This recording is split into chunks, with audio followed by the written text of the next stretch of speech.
Go back to 0. And we're live. It's whack-a-doodle time. It is whack-a-doodle time. Sounds like it's popcorn time. It's popcorn Saturday. Daughter made popcorn. Yeah, boy. Always. Welcome to Saturday Night Live with the four Wackadoodles. Saturday night with Delilah. With Delilah? With Delilah? Delilah. You never Hey there, listened to Delilah? Delilah. Hey there, Delilah. No, the radio DJ that used to play like smooth jazz. That must be a North Texas thing, but I don't know what I you're don't know if talking she about. was. North Okay. Tex- Did you fall and hit your head today? I don't A know lot, what he did. no. He did something. It's just a normal thing for him. What are you talking about? Why you It's gotta the be way that way? he just tries to cover it up very well. Uh-huh. He don't do a good job sometimes. Poor guy. This one time at band camp. Yeah. Oh boy. You know what? And There you go. Why do I hang out with y'all? Hey, we wondered the same thing. You invite me on here as a guest for the second time, and then after that, you're like, "Hey, you want to be a part of the podcast? Exactly. It's all about It's really chemistry. fun and easy, To and pick this, on you. this, and this." You And missed then it's missed like, when we said pick on you. Sucker. Well, no, I got caught up in the easy part. Then it's like, oh my god, we have so much to do. Welcome to the podcast. Dang it, Joey. See, that's why you wanted a fourth, so you could offload a quarter of the work. Yeah.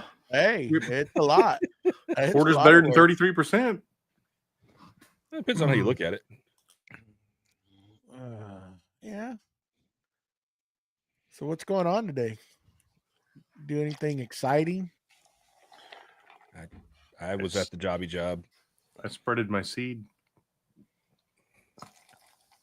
That grass seed. Grass seed, yeah. Yes. Yeah, I texted him earlier today. I was like, "Hey, send me the link for that lens you got for the camera." And he's like, "Hold on, I'm spreading my grass seed." I'm like, "Okay." So, yeah, spreaded some grass seed and fertilizer and straw. My daughter kicked butt helping me doing that. I'm doing a little winter rye. Just fought fescue, just fescue for the back. But I wasn't very explanatory for the instructions, so I had a 50-pound sack of fescue. Okay. And I said, all right, you can't stand there and watch me work. So my daughter's girlfriend we're going to put this grass seed in here and you're going to spread it in this area. I walked away. Didn't think I had to be more explanatory than that. We went on the other side. We started raking. And I said, hey, bring that grass seed over here. You got to spread it over here. And she picked up the bag. She went to pick up the bag and I was like, pfft, and that was it. That was all that was left. I was like, where'd the grass seed go? I guess You you spread it. She spread it where She you spread told her. it, and then she kept filling it back up and spreading it again. She And had the so- gate open too wide. No, she told her spread this grass right here, and then and she in her filled it up mind, she again. said, Go through the 50-pound bag. And that didn't say When just the use bag one is- hopper worth. and One that's it. hopper. Yeah. I did. Yeah. When the bag is empty, the job is done. Okay, done. I So- did what you told me to do. So Gracie, I said, okay, listen, we're going to put this fertilizer right here. And then this part of the fertilizer going over there. And she says, so I said, no, this fertilizer is right here. This fertilizer for over there. Because I'm going to go pick up another thing of grass seed. Because we got a whole nother acre to do.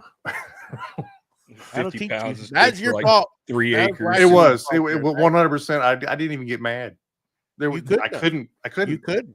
But what I am going to have is a lot of fescue in that side. Yeah, it's gonna be It's going to be thick with 2 C's.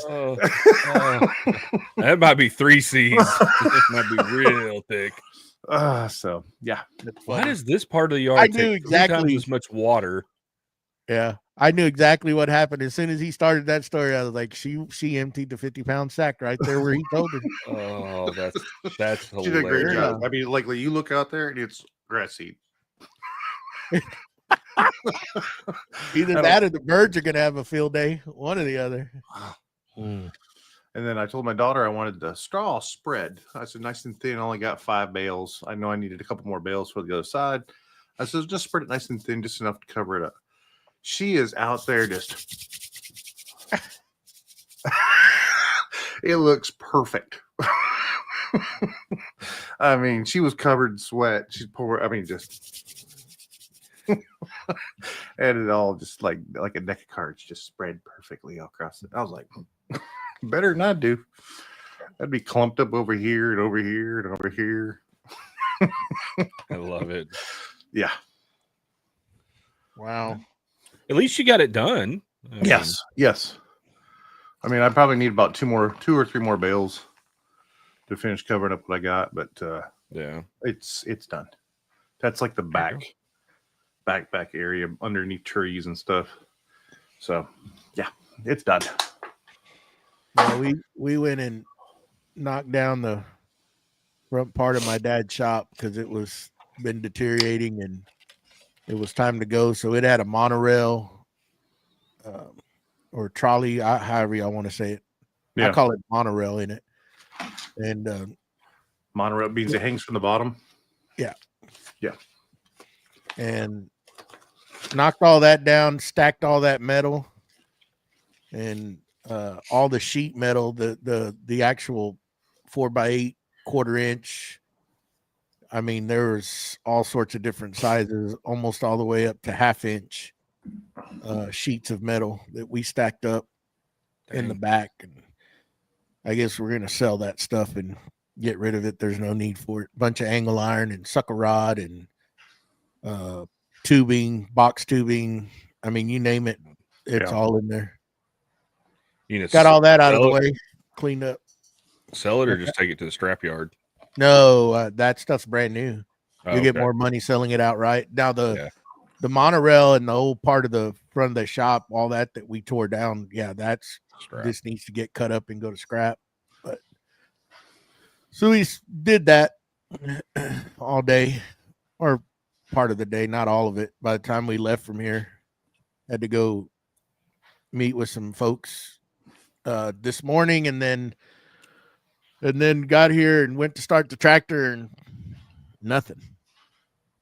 Battery dead. You are having hell with batteries, brother. I'm like, damn, the hell? I was like, what was left on this dang thing? But the battery was just dead.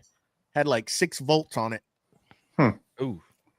And then that brand new Schumacher battery charger that I have, and it's not a cheap one. It's brand new. It fried.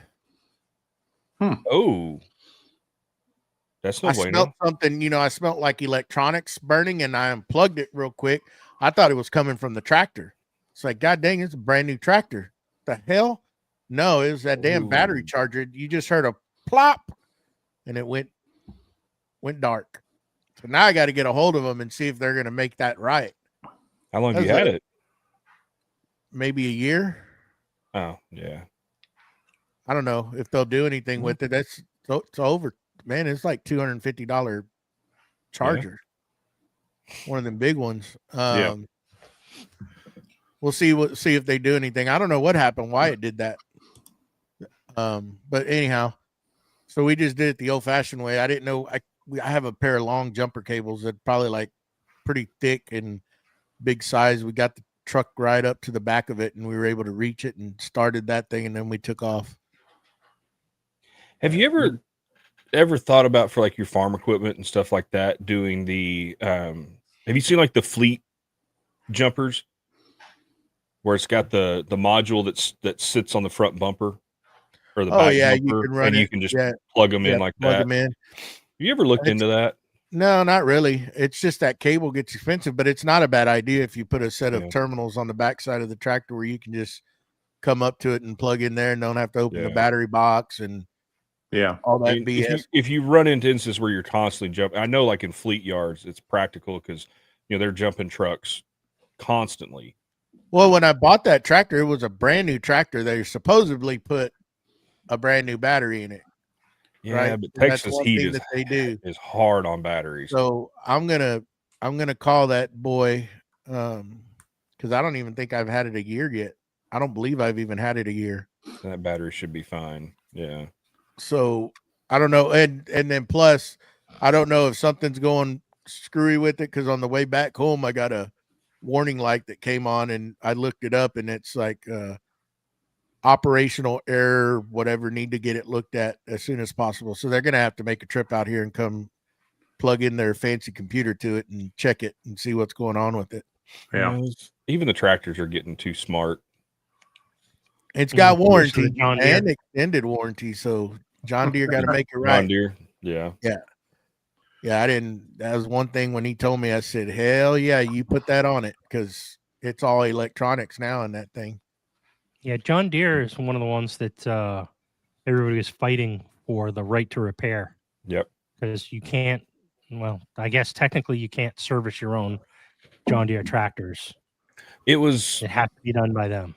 Yeah, there's certain things that can and can't be done, but yeah, if you change the oil on certain pieces of equipment, it voids your warranty instantly. Right. There's a bunch I of think stuff they lost going on that with lawsuit.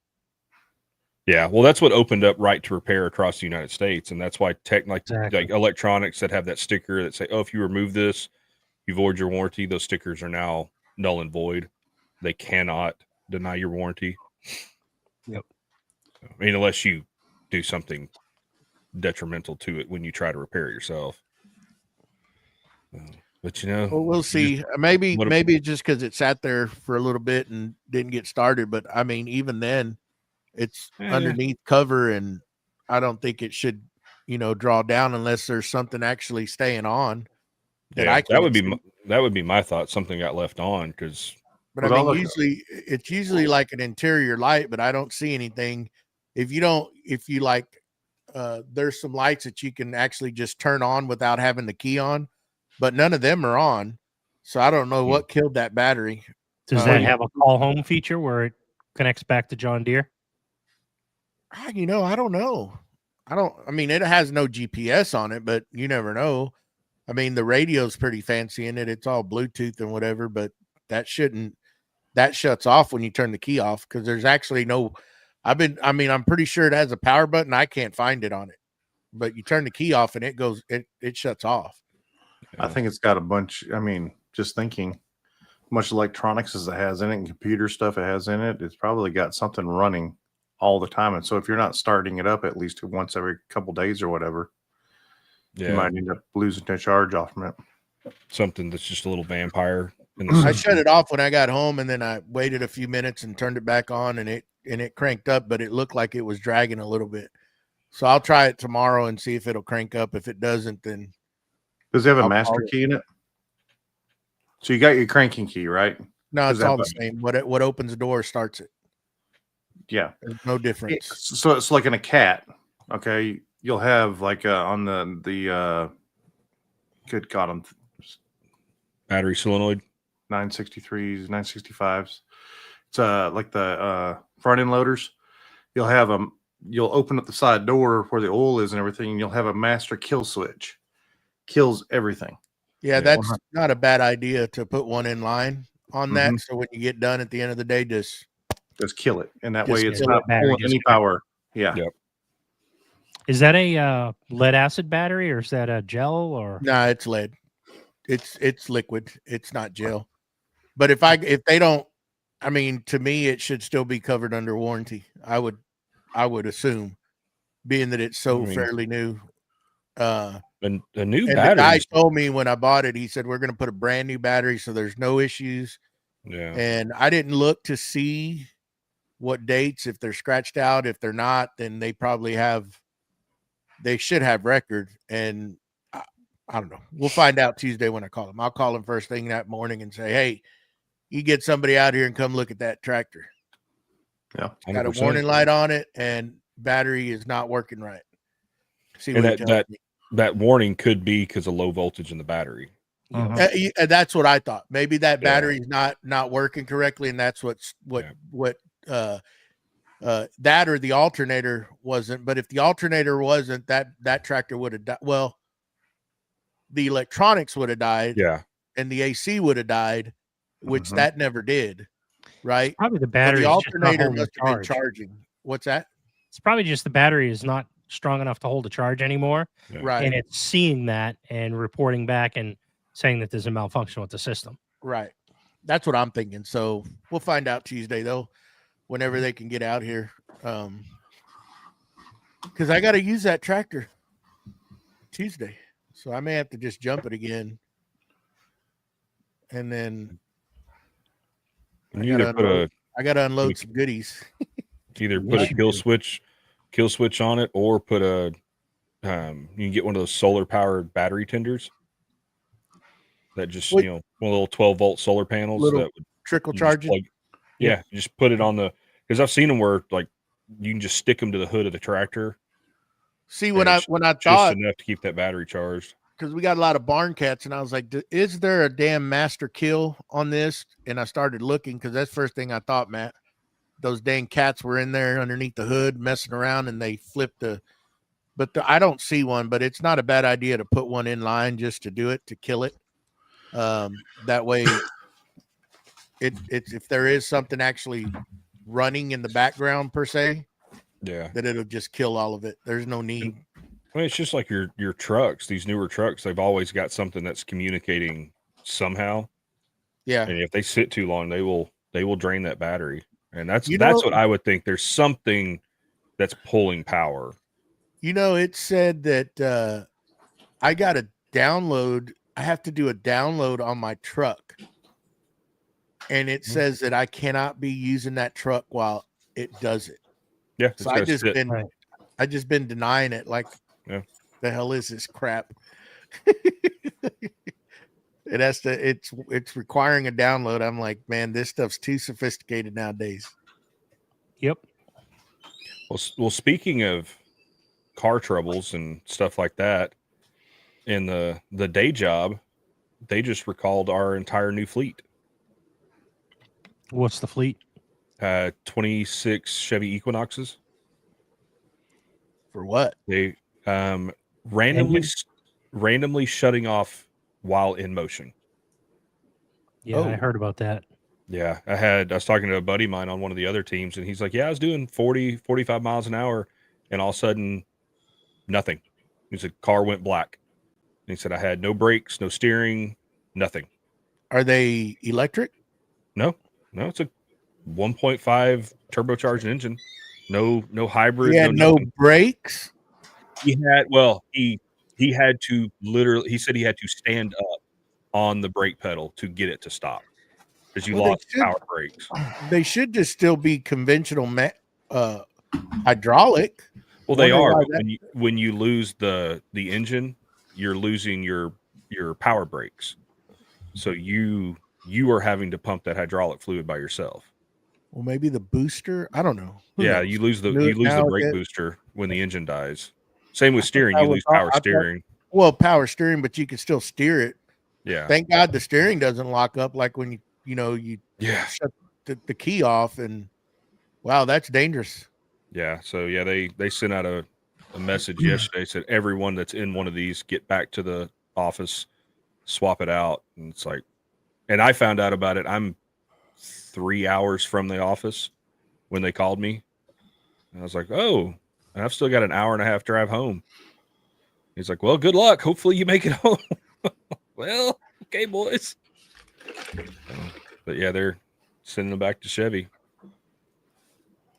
But yeah, I looked it up. Apparently it's a pretty big issue with Chevy right now.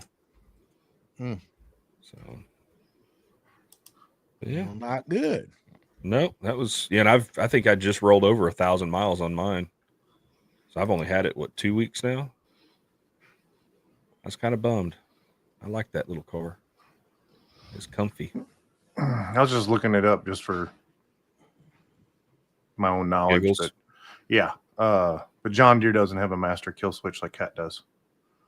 I wouldn't think on their farm equipment they would. Now, probably on their bigger, Well, like your 963, commercial- 973 loaders for Cat, they have you and I used to operate them a lot, so you have to go in there and it looks like 2 prongs is what it looks like, and you stick that in, turn it on, disconnect it from your key, then go in and then you can crank it.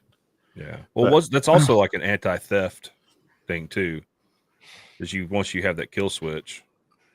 I mean, it's a common thing that, I mean, I've seen farm tractors that they actually aftermarket put them in, just to disconnect and kill the power. So, because man, that's like on the older tractors you didn't have that issue, but the newer stuff, I mean, there could be something just all the electronics slowly running just in the background. And if you don't charge it every couple of weeks, or start every couple of weeks or so, that it'll just drain it. Yeah, we'll find out tomorrow. I'll start it tomorrow. I'm gonna let it sit overnight and then start it and get it fixed and go see if it'll crank. Go trade it in, buy you an orange one. No problems. Absolutely not. Absolutely not. Oh, come on. We all know Kubota's better than John Deere. No, same thing. They're the same thing. Practically. No.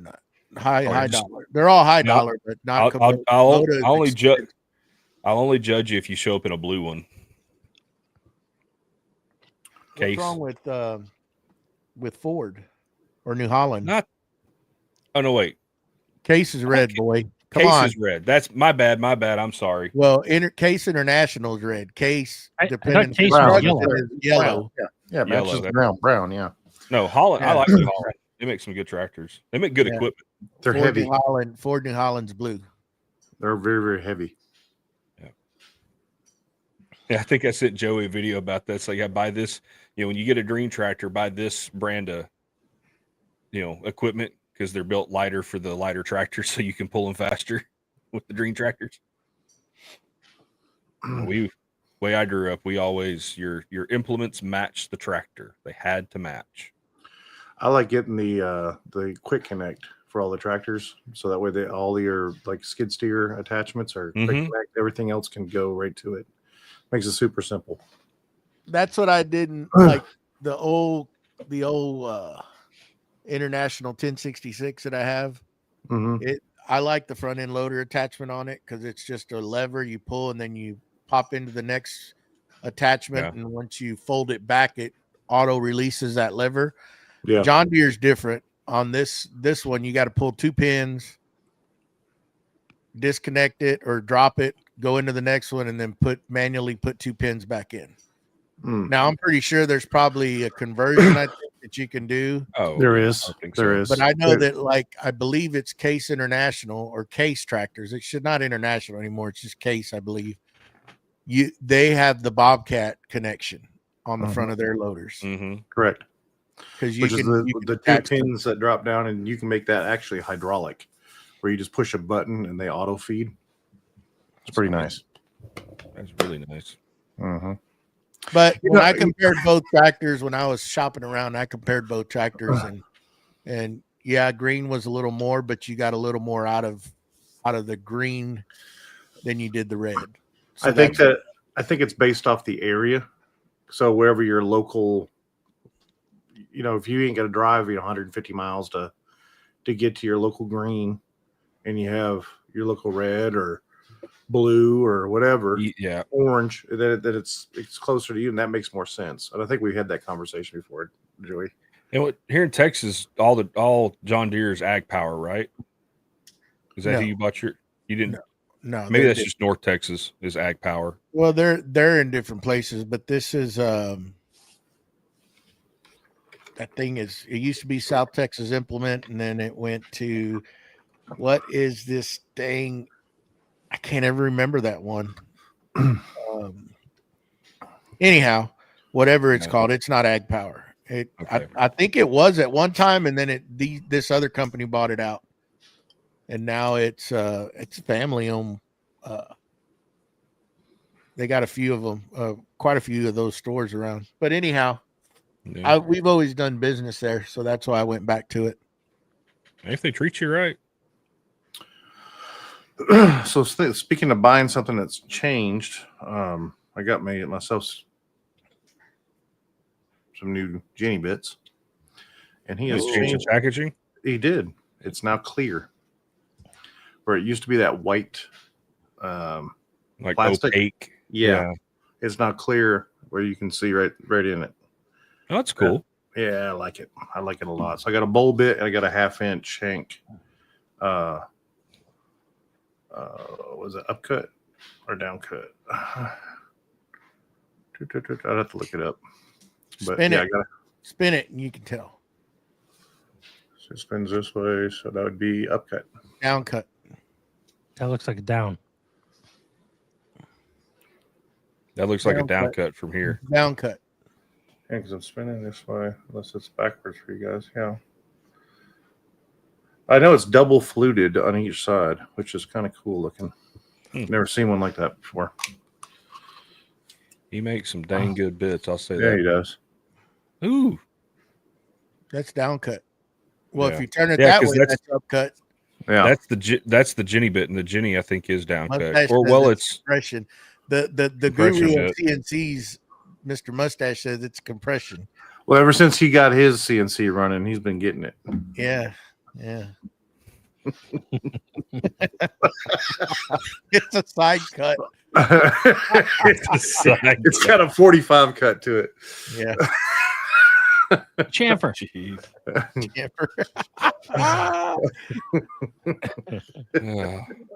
It just cuts. I'd never noticed this before, and I listen to our podcast obviously a lot because I do the editing, but I listen to other people's podcasts, and I've never heard anybody else talk about tractors and all the other day-to-day stuff. I don't know. Did you listen? Group. Did you listen to the most recent Three Splinters podcast? They were they had some interesting topics. I haven't listened to that one. Better than what's I haven't on. listened to the most recent one yet. Because they had what's his name, Dan? No, I think you're one behind. They had Ben. Ben was last week. Yeah. Okay. So yeah, I guess it was last week. This was everyone popped up in my feed. Yeah. So yeah. That one probably would have come out Monday. So okay. Yeah. That was technically it was last week. Yeah. I don't ever hear anybody talking about tractors and stuff. I find all that stuff interesting. Well, surprise! We got Yeah. a part in here about tractors. Yeah. She thinks my tractor's sexy. Mm-hmm. It was fun. It was fun knocking over stuff. I didn't have to worry about it. Just being a terror over there today. Okay. And he I tell you what, my old man, I didn't get two of the poles out because they're too close to the barn or to the shop. Yeah. And I didn't want to take a chance of screwing that up. But the other ones I did, and he's a lot of concrete. Hey, I can tell you what, that front end loader on that John Deere is so goddamn strong, it was lifting the back end of it. And it's a big tractor. Yeah. A little counterweight. Yeah, and I took the tiller off because I'm like, I don't need that. Why am I gonna haul that all the way into town? And I should have kept it on there. I should have put the shredder on there just so it, a little more weight further out. Yeah. But it freaked me out that it lifted the back end of that tractor off the ground. I was like, dang. I know a lot of people that put the your 3-point hitch on the back that they end up putting like a weight that they build for it just to yeah. And it would have helped out, especially roading it all the way over there. The county's starting to fix some of the roads, but it was real bouncy in the back. It needed some more weight, but it's pretty strong. It knocked that damn thing down. I was trying to figure out how am I going to do this without hitting the shop, and I got on one end and I started rocking it. And then finally I said, to hell with it. I just full throttle into it and just hit it with the motor and stuff went flying. Down she came. Yep. Down she came. Leroy Jenkins. But we got it all stacked up. Now I got to find a scrapper that'll come in there and pick all that stuff up, cut it up, and take it. Yeah. Get rid of it so we can clean it all up, and then I guess we'll sell all that good metal. What's that? Mustache's comment. Yeah. Sometimes. But anyhow, you on your back tires, you just run air. You don't water fill them. No, hell no, no water. That'll rot the rims. Never. Mm-hmm. If anything, you go foam filled, and still foam filled is going to be so heavy. No, that just beats you to death, and it ends up screwing the tractor up more than anything. I mean, if you're not going to be, I mean, we used to run, like when we were doing a lot of commercial hay baling and in the fields a lot, we put the airplane tires in up front. You go to, I think it was Insco. You could buy those airplane tires, and they're like 80 ply, and they would help unless you ran a deer horn through it. But even then, once they go flat, the tire people don't want to mess with them because they're so dang stiff. Yeah. And it's hard for them to get them off the rim. And then you can fill them up, but man, it's brutal on the front end of tractors, especially down here where you're on a lot of caliche roads and there's a lot of bumps it's hard on the axles, hard on the bearings, just everything. So I got a trailer that I had just for my tractors and stuff, my little small yard tractors, and I cannot find the axle size in a new tire for it. It's a 1980s model. They don't make it anymore. Nothing. So I took a tire that it was on there and it was flat. Couldn't get it to pump up. It's so rigid. It's messed up. It's old. Dry rotted. Yeah. Oh yeah. And so what I did is I drilled a bunch of holes in it. I took foam from the foam canisters and just filled those tire right around. Works great. Ain't going flat now. It ain't going flat, and it's just there to hold, 300 pounds of whatever I put into it, and that's about it. But yeah, I couldn't find a tire, so that's how I fixed it. I had a trailer built years ago, and I just wanted, like I said, just a small one to carry the 4-wheelers, stuff back and forth to deer camp. And it's just a little 10-foot, flatbed trailer. And the guy that built it for me was like, "Hey, I know you said you only wanted a 1-ton axle on it, but I didn't have a 1-ton axle in stock, so I just used one of these 4 tons and put on there. It's 10-foot trailer. Why'd you put a 4-ton axle on it? Well, so you can put anything you want to on it. I'm pulling it with a Chevy Colorado. I don't think I'm ever going to put anything heavy enough to need that. Not with that attitude. Nuh-uh. That trailer, you could be riding down a smooth road and it would bounce everywhere. I bet. With that freaking axle. It didn't bounce over the truck. And after the first time I pulled it, I bet.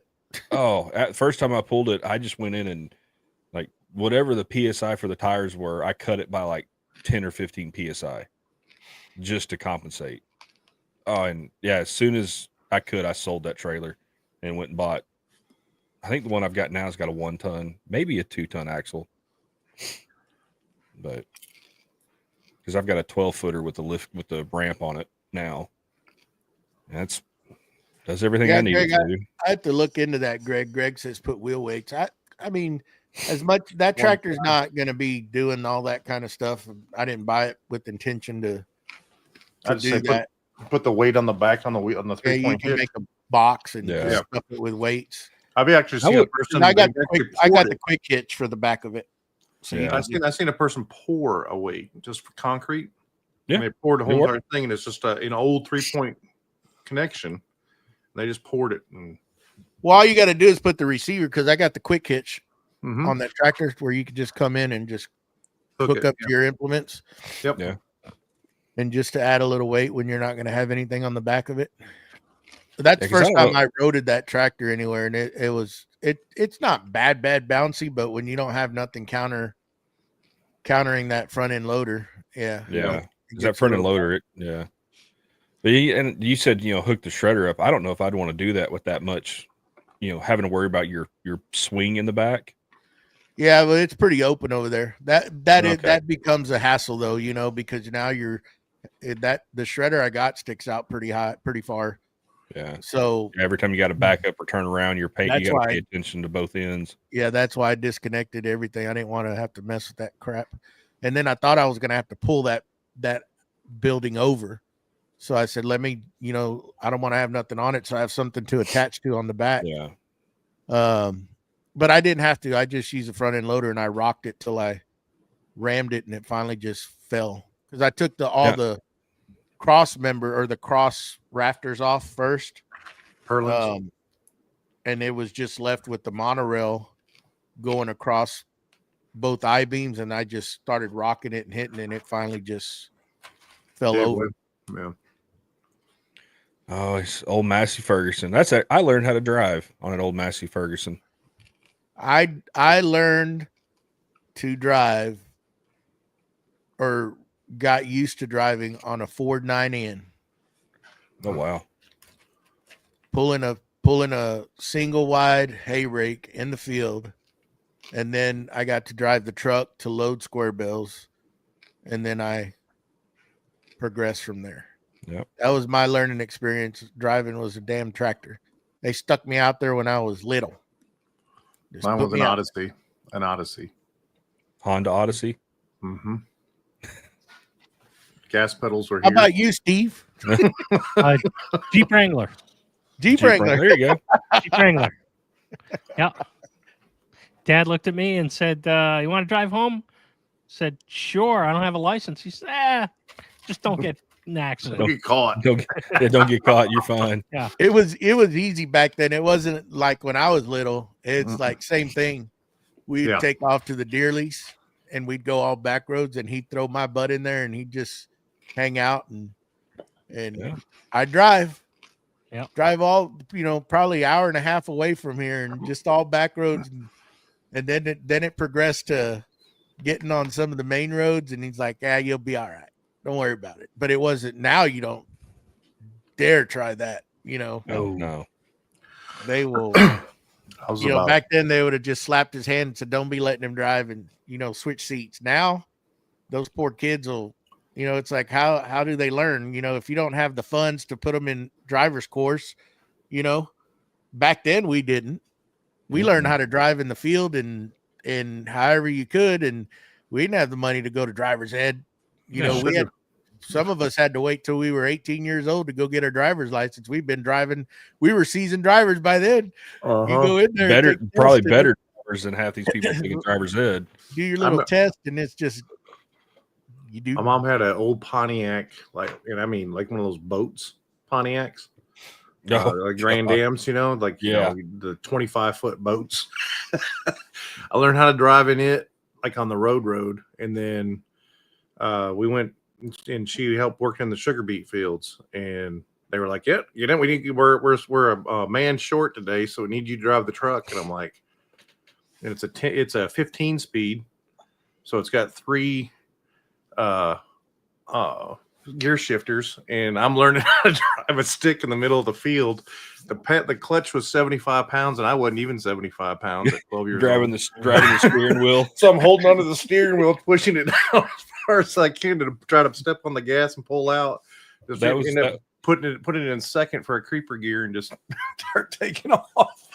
That was me with that old Massey Ferguson, because it had what was it, a 8-speed? So it had high and low and then 4 gears. But you had to push the clutch in. I'd have to stand up on the clutch and grab the steering wheel and push down, hold myself down, and then put it into gear, and then slowly let myself back up as it start rolling. Oh yeah. That's well, I remember I had to move what was it? A McCormick Farmall. McCormick Farmall.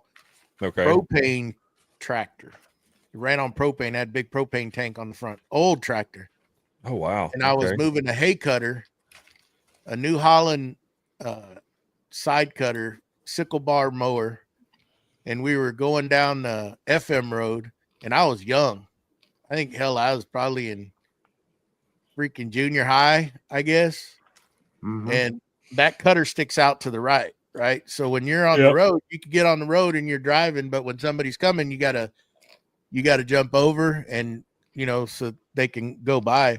And I was coming around a curve and I was in the middle of the road. And when you're coming around a curve and coming up, and boy, when we're coming up that hill, next thing I know, there's a freaking car coming toward me. and it was a curve. So you have a bunch of those reflectors, right? Oh yeah. You take them all out. And there was no time to react. I moved over and I was flipping reflectors all around that damn curve. I looked back at my dad and he was just go. Just go. Yep. I laid all those damn reflectors over. Oh man, that's some funny. Well, I was, crapping my pants back then, but it's just your dad's probably in the truck behind you, just laughing his butt off. Oh yeah. Yeah. It's different times back then. Yep. Fun. Mm-hmm. I miss those days. Even though you thought it was it was hell and working in the heat and stuff, but man, I miss those days. They were fun. I'd love to go back and do that stuff again. Mm-hmm. Out there with dad and my uncles and just listen to them cuss and scream because stuff's not going right. And that's where you learn everything. Yeah. I remember one time my dad, we were out there and I was, 10, 11 years old. We're building a fence. And I swear every other word out of my dad's mouth or my uncle's mouth was a cuss word. And we get done and both of them looked at me and said, anything you heard us say today, you do not repeat in front of your mother. Okay. Sure. Yeah. Data bank. Oh, okay. Yeah. I don't think I really even cussed in front of my dad until I was like 18. I smashed the heck out of my hand with a hammer. And my dad looked at me and goes, that's the appropriate time to cuss. I'm like, okay. Started off and he's like, whoa. Okay. That's enough. That still hurts. It was like that? Those men back then, right? They were real stern and strict. But when they got around each other, they mess around with each other like we do, right? Yeah. And you're little, and you're sitting there, and they're screwing with each other, right? They're just messing with each other. But you did not, like you just watched them and like, dang. And then you think back now when you're older, and you're like, they would do the same thing just in a different way, if that makes sense. It was just weird how they would mess around with each other. There goes that camera. Talking with my hands. You start doing this, and you're over there wax on and wax off. And one thing I always remember, and it always, to this day, it always just it stuck with me. Because every time I was around my dad or my uncle or any of my great uncles, they always had a beer in their hand. That's just the way it was.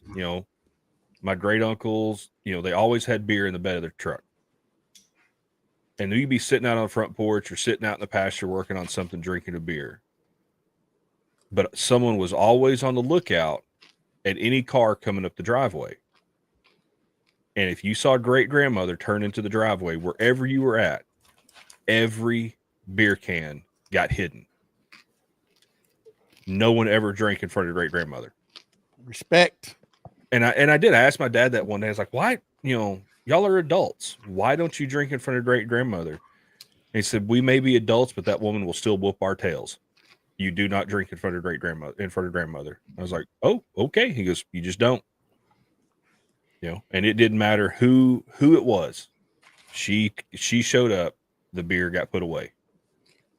I don't think I drank a beer in front of my dad. Back then I smoked.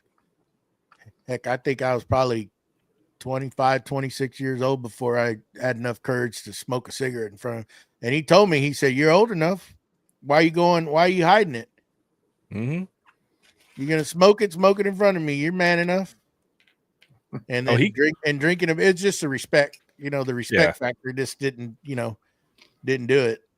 And, but yeah, and then after that, it was get it on. Didn't have a problem with that. I still remember the day he caught me dipping. we were putting a roof on the house or adding a roof to the back porch, and I'm up there holding, a piece of purlin up for him to attach it, and I feel he taps, my back pocket because I got that can of Skull or whatever it was I was dipping at the time in my back pocket. He goes, "What's that?" I was like, "Oh, it's nothing. It's my wallet." He's, "For one, I know you carry your wallet in your right pocket. Secondly, I know your wallet's not round and doesn't sound like a metal can." Yeah, and I'm up there, hands are full. I can't do anything. So he reaches in my back pocket and pulls that can out. He goes, "Oh, you a big man now. You dipping?" Well, and the only reason I started it because my uncle dipped, and my uncle would call me when I was on my way home from work and ask me if I'd go pick him up. Was it a log of can of, yeah, and he'd pay me back, and every once in a while I'd pick myself up one. And he goes, "All right." He goes, "If you're man enough, dip it." And so I was dipping pouches.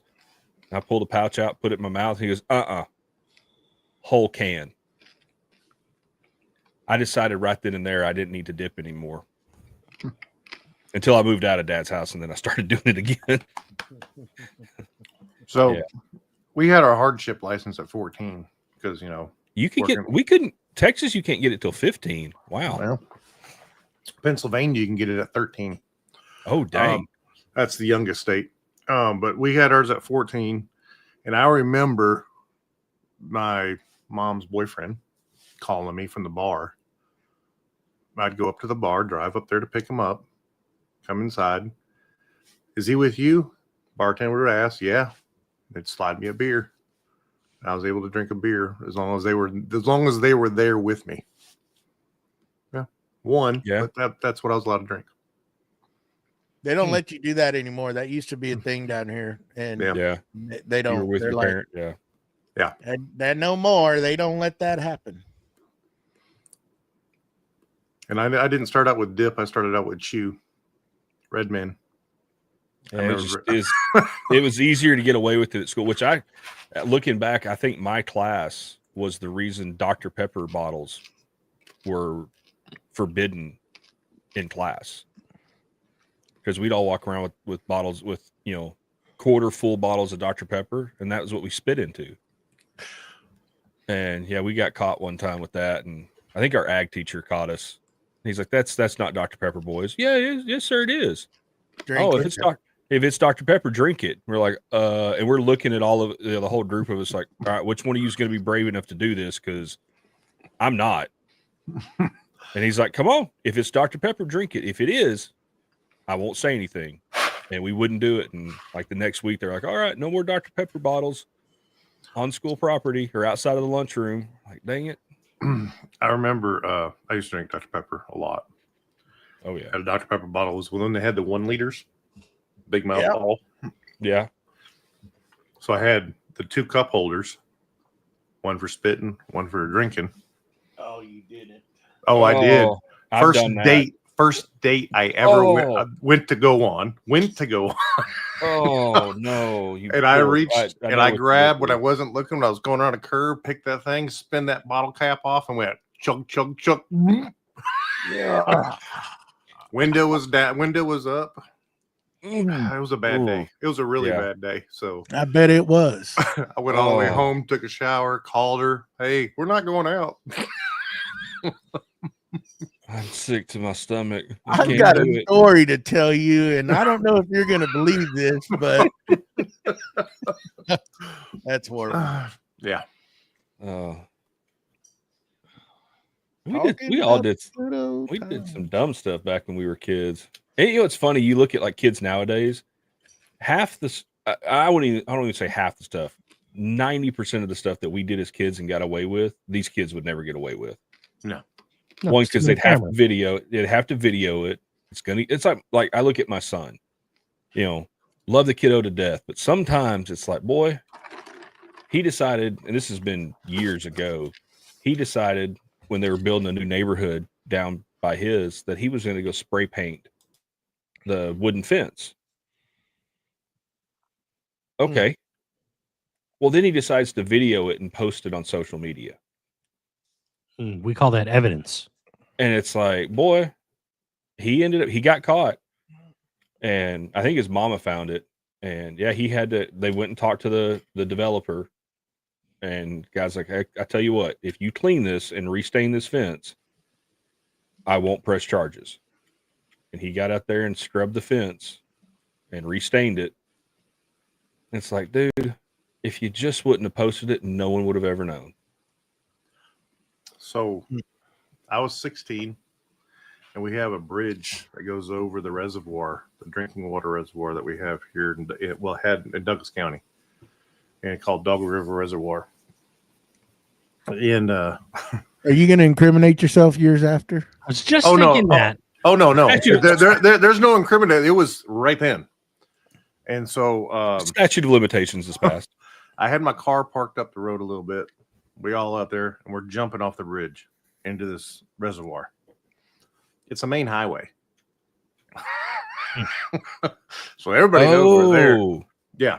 And so Douglas County comes, the police department comes out, sheriff's, and I see him coming. I decided to hurry up and run and jump off the bridge. It's like a 25, 30-foot drop. It ain't that bad. And I'm standing down there in the water. And he says, hey, you, come on up here. Yeah, come get me. So now I'm in this water for about 45 minutes, shriveled up like a prune. Playing chicken with the top. And I think he's gone. And I come up the top of the hill, go up towards my car, and he's sitting on my hood. This way. Oh. So they hauled me down. Yeah. And I got a slap on the wrist, but I had to pay a fine, and I didn't get charged. But I had to pay a fine, and the fine was the cost of putting up the chain link fence on the side of the highway so people couldn't jump off into the reservoir no more. So I had to pay for that. Yeah. But that wasn't cheap. No, it wasn't. I worked all summer to pay for that thing.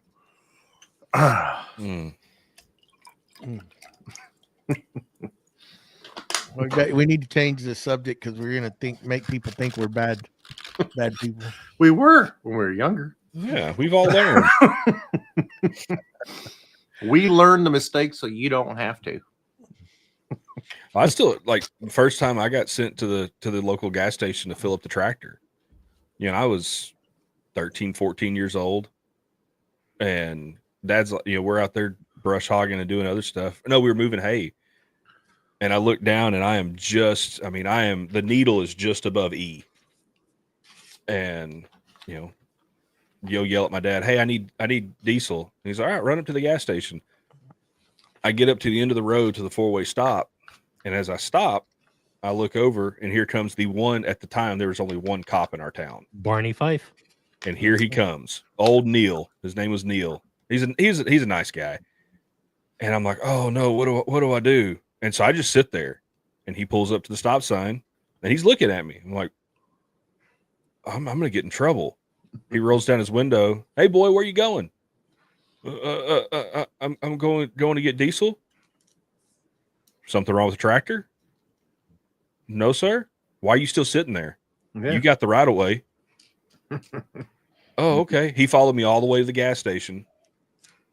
I get down, start getting diesel for it.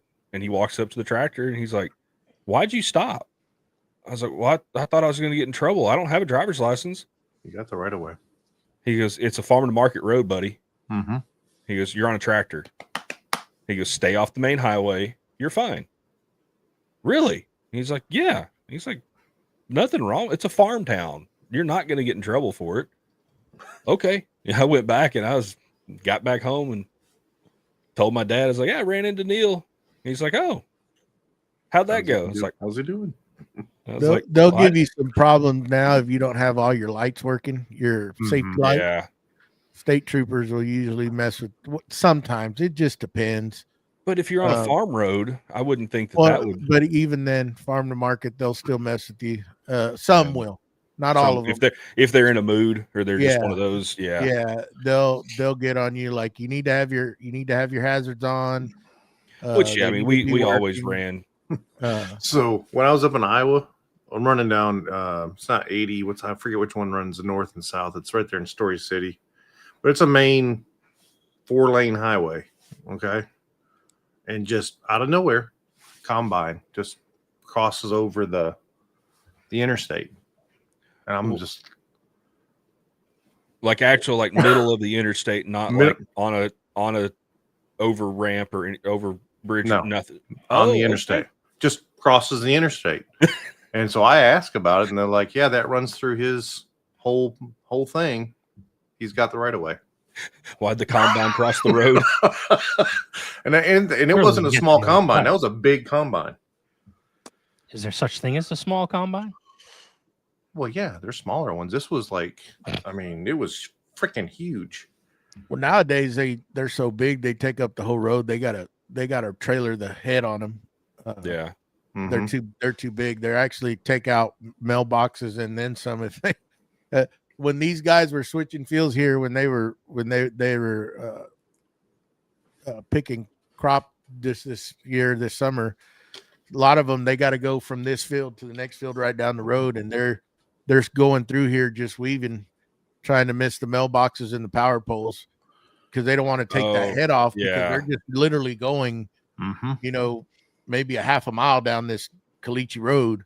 So they're maneuvering through there and trying to get through with that massive freaking head on it. It's probably not. I've never been around combines, but I guess it's not a quick, detach and reattach.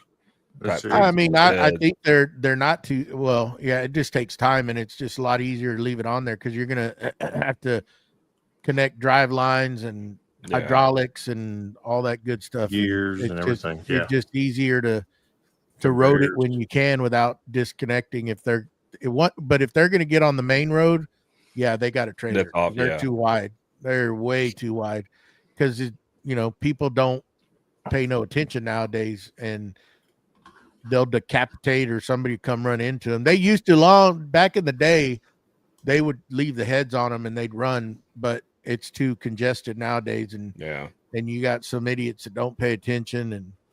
And even then with, you'll have convoys when they're moving from field to field, and it's like people just give them a second. They will get there, and they're just sitting there, have to get around them. And then they're, getting in between tractors, and it's just a freaking mess, man. It's like, dude.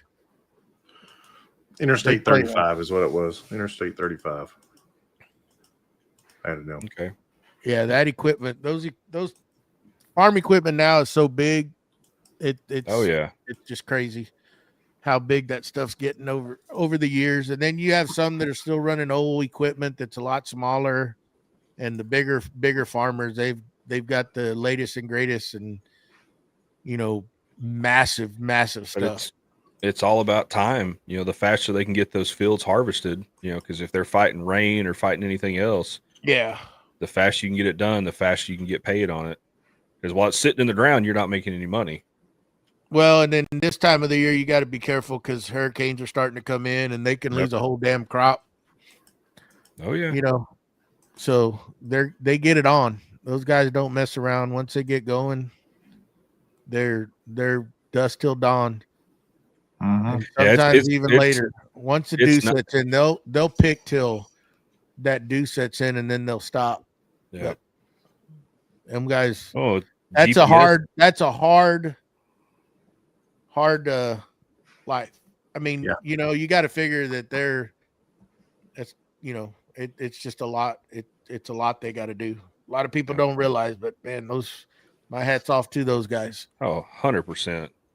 I mean, you got to figure if it wasn't for farmers, what are we going to eat? You can't import all that food.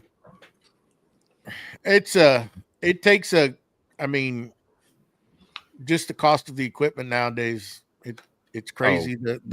What a tractor costs. A lot of people don't understand.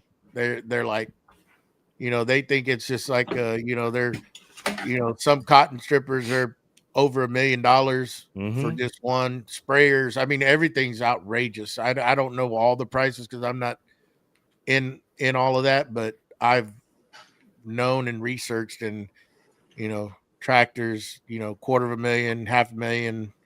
It's nothing. And they got 2, 3, 4, 5 of those damn things. Well, then you add all the support equipment into it too. All the trucks you got to have, the trailers, everything else to maintain all that equipment. Not only that, just fuel. Think about fuel, and then the price of seed and fertilizer. And I mean, Scott can tell you, Scott. Yeah, I mean, that's what he does, and it's outrageous. I mean, you're putting easy million, if depending on the size of farming you're doing, easy $1 million worth of seed in the ground, if not more, depending on the size, and hoping that Mother Nature cooperates with you, and it comes out. Yeah. It's a gamble, sometimes. Yeah, but anyhow. So what else? What's going on in the shop? About. I got the melamine edge banding in yesterday, so I can do. And it's all Steve's fault. He came up with the idea. Since I'm doing Steve's good influencer. Yeah, so did you use the link in the bio? He's an enabler. Enabler. Did you get Toro? No. I think I'd probably be cussed out if I used cheap black melamine edge banding through a Contoro. I don't know. But no, because we talked about doing, the 3D printing cabinet, doing the Stormtrooper motif, the black and white. Yeah. So I've got the melamine, the white melamine drawer faces, and I'm gonna edge band them in black. And I got the wood edge banding done for the top. I've got it cut to fit, and now I just got to take it off, paint it, and get it back on. So that's what I'm doing tomorrow. Well, amongst some other things, we've got my wife's dad just got out of the hospital. So we're going to go hang out with him for a little bit tomorrow. He's having some GI tract issues, I guess. So there was a cancer concern and some other stuff. So they did some testing today, but I believe he's home resting. He's being, as most of us men are, very stubborn and didn't want to do pain meds. And so he was just in excruciating pain, but they finally convinced him to go to the hospital. So go see him tomorrow for a little bit. And there's something new at Church's Chicken that my wife wants. So we're going to go get some Church's Chicken tomorrow. There you go. Yeah. Nice. I was like, all right. She's like, I want to do 2 Saturdays this weekend. 2 Saturdays. Yep. Tomorrow's another Saturday. Yep. Yeah. That's the way I think of it. Hell, I didn't even know it was Labor Day weekend until Thursday. I didn't either until they sent out a message. I'm glad somebody said something. I would have went into work Monday. Been like, where's everybody at? What's going on? Well, this month I'm back to my Mondays off, so I wasn't even worried about it. And my inventory guy sends me a message the other day. He's like, "Hey, what day do you want to use your floating holiday?" I'm like, "What floating holiday? Labor Day?" Oh, that's why my daughter's off school on Monday. He's like, "Yeah, when do you want to use it?" And I was like, "Well, I got vacation the next week. How about you just add it to my vacation?" He was done. It's on the schedule.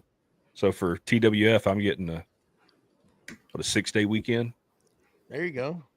So nice.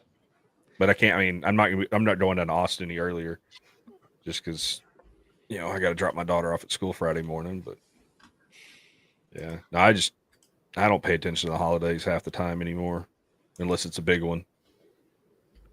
And I think honestly, it's pretty big. I mean, it's the end of summer, all the big sales. It starts the holiday season. Yeah. If you're a maker, it's like cutting board season. Yeah. No, oh yeah. Yeah. I got an order in for a cutting board that I got to go get stuff for. Which it'll actually be an easy cutting board. She wants a 2 foot by 1.5 foot by 3 inch thick solid walnut cutting board. Man, she's gonna be cutting a whole cow on that thing. Wow. She had seen one that I made for my wife, and she's like, "I want that." but here's the size I want it. And I'm I like, need a tractor to lift that thing up. good. I was like, and that's what I told her. I said, this thing's not light. And she goes, is it going to move when I cut on it? I was like, no, ma'am, it's not. She goes, that's what I want. I just did up a cheapo cutting board from a one of those big box store butcher block tabletops. I just I sized it so it fits over the stove, so it gives me a little bit more counter space. So I just cut off a couple pieces the same thickness that it is. I think it was like 1.5 inches. Maybe it was 1.75 inches thick, and then just glued and screwed it onto the ends so it lifts it up over the stove, over the burners and everything. And worked out good. Heavy, not going anywhere, but it's similar. It's probably 30 inches wide by probably 26 or 28 inches deep. So it's pretty good. People don't think about with cutting boards is it doesn't hurt to have one that's a decent weight. Because you really don't want that thing moving when you're using it. No, the other option is what you do is you do what they used to do in the restaurants is you take a damp towel and you put it underneath it and then you put the board on that. Or that what's that shelving stuff? That's like that rubber stuff that you put in shelving. Yeah, put that underneath it. We should do shelf that. liner or yeah. But as far as shop for me today, just finished putting in a vise on the hand tool bench on the end. Used the new drill press last night. Drill the holes for that and everything. So that's how you like big the improvement. Big, huge improvement. Love it. It's great. I'm like, is this what a drill press with power and no run out is supposed to be like? I'm going from the, gosh, it's got to be 40-year-old Craftsman, like half horsepower. Yeah. I think 40 years ago it was like $100 brand new. Yeah. Use a 3/4 inch drill bit and end up with a almost 1 inch hole. Yeah, not quite that bad, but yeah, it had some run out. But threw a couple Forstner bits in to drill the holes for the posts to go through the front of the vise, the wood for the front of the vise. It was awesome. Just what vise did you get? It's nothing special. It's just something that was handed down to me. Okay. It's one of those single center screw. It's got the 2 guideposts. Yeah. It's just made in China. It's green. I think it. You can find them for like probably $30. That's probably like what I've got. Yeah. I would love to have one of the Andy Klein vices. Oh yeah, absolutely. Which I think we all would. Yeah. It looked really good in a box in Joey's shop, that's for sure. Yeah. I'd actually probably take that one out and use it. After 6 months to a year? 6-8 months, yeah. It's all right. Still get used. Yep. Yeah, those are super nice. I think when I build my new bench, I might look at seeing if I can incorporate one of those. Yeah. Speaking of Andy Klein, if it'll focus. Pica screw. Yeah. I met him at TWF last year. Yeah, last year. And we were talking. And did he have a booth there? He was there with was he there with Katz Moses? I think he might have been, yes, because he was there with Katz was going to sell the picker screws for him. Yeah. Or manufacture something. And we got to talking, and my son was standing behind me, and he had one of my skulls in his hand. And Andy looked at it and goes, well, what's that? And we got to talking about it, and I was like, you want one? He goes, oh, no, it's fine. That's too big. And my son's like, he pulls a handful of the mini skulls out of his pocket. He goes, you want one of these? He's like, yeah, sure. Yeah, I'll take one. And then as I'm walking away, he yells at me, he goes, here, and tosses me that screw. He's like, I got to give you something because you gave me something. I'm like, well, I don't know what I'm going to do with it. So it's, if you can see it, let me see if I can make it. It was focused. Go back. Go back. There you go. It's here. So there's screws. There's screws, and it's mouth, got a but it's got a hidden spring that it's got a little adapter that pushes the spring in, and it becomes. It's not like a Phillips, but I think it's a 3-prong. Yeah, you can see a little 3-prong right there, Joey. Yeah, it almost looks like a Mercedes symbol, like a Mercedes vehicle symbol. Oh, so it's an attachment, like a screw. It's a screw, but it hides the. It hides the. It hides the head. I think I remember seeing something like that back when he pulled that out. When he brought that out, I think so. Yeah. Now, when I was talking to him, he was dealing with something because some Chinese company ripped him off, and is trying to release their own. But the quality, these things are nice. I'd love to find a project to incorporate them into. He's a super nice guy. Yeah, he's a great hand tool woodworker as well. Mm-hmm. Yeah, his marquetry is pretty great. Now, marquetry it's like you're using laminates. You're using veneers. Veneers, that's what I mean. Kind of like I like to think of it as kind of like stained glass, but out of wood. Okay, yeah. And basically, you can do a lot of different things. You can either do patterns, or you can actually do sand shading and everything. I'm sure there's a term for it, but it's hot sand that you dip the little pieces of the wood in to shade them, and you can create texture and shadows and everything. We're pretty popular when you're doing things like flowers, flower inlays and stuff like that. That's cool. Yeah, or like what is it? Is it the federal period? The bells, the little. Yeah. I know. Okay, I've seen some where people are like, they're. I don't necessarily want to call it cheating, but they're doing it a little easier by using a laser to cut the veneers. Yeah, different designs, which it works, but still, you're having to lay that stuff out and glue it and everything else. Like, yep, it could take a lot of work. Yeah, lots of veneer tape on the back and getting everything squared away, and yep. What I'd like to try is what's the Japanese kid, Kumiko? Yeah. There's a guy that sells a whole jig set for that. Yeah, I think there's a couple companies that sell it. Speaking of that, oh yeah, Japanese joinery. It's a great book. Got it in. What'd that run you?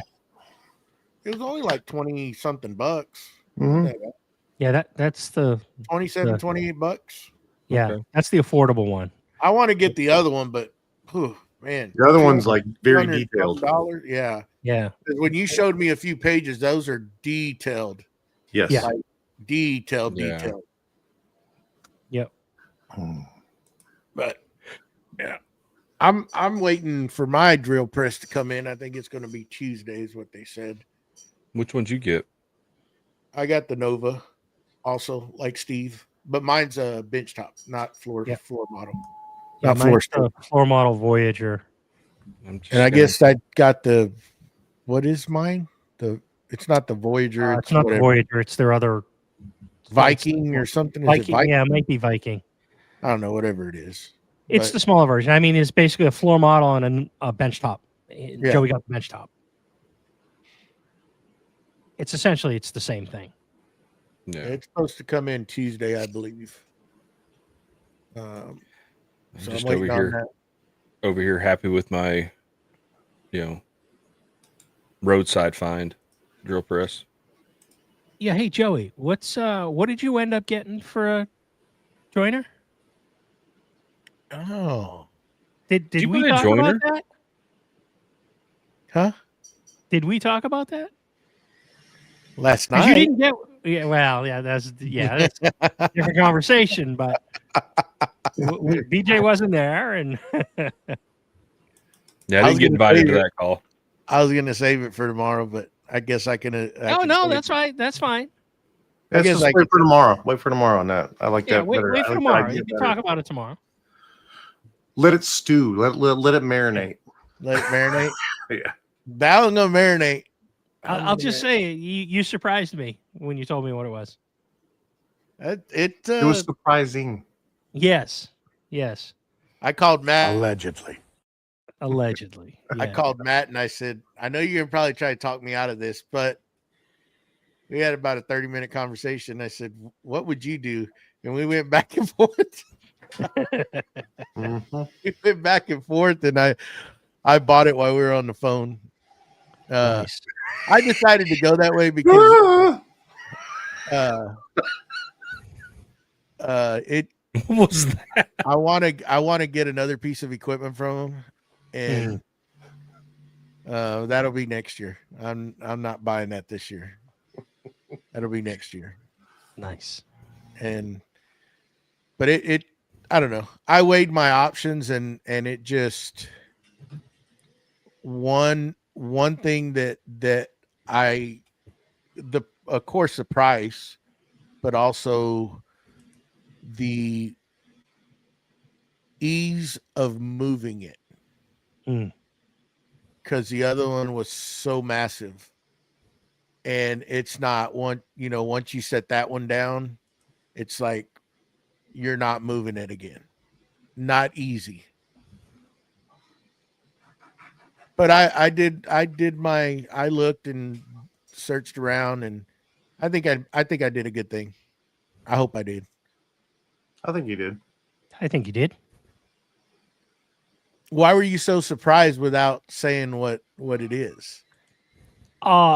Because you were like 99% ready to pull the trigger and buy the one that we were talking about, and then like 12 hours later we're on another call together, and you told me you bought something completely different.